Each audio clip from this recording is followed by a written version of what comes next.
Oroville above water. That's what the River Levee is meant to do. But is it strong enough to withstand possible flooding in the years ahead? Action News Now reporter Chloe Curtis is out there live. So, Chloe, how secure is that levee there in the area right near downtown Oroville?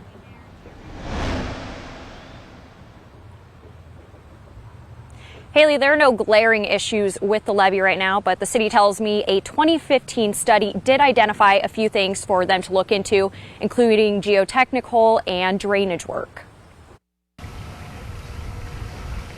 The levee is a critical piece of infrastructure for many along the Feather River, and the city of Oroville is taking proactive steps to make sure it's in good shape for years to come.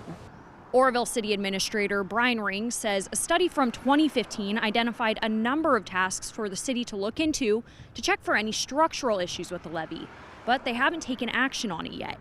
Fast forward to the present time, the city finally plans to get to work with the Sutter Butte Flood Control Agency. They're an agency that has done a lot of levee work in the North State. They're an expert in this area. The partnership is helpful as the city and the agency apply for grants to go toward paying for evaluating the levee's condition.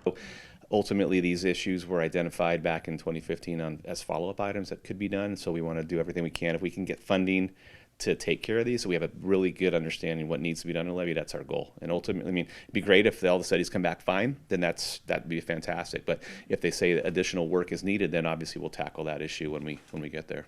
Several people I talked to in Oroville today say they're confident in the levee, especially after the wet winter we had. Ed White has lived in Oroville for decades and is glad to see work going into helping the community for years to come. It's due diligence myself, it needs to be done. Because, if it was bad, it went bad. Others agree it's good to stay ahead of the curve. Well, it's good to be proactive on everything.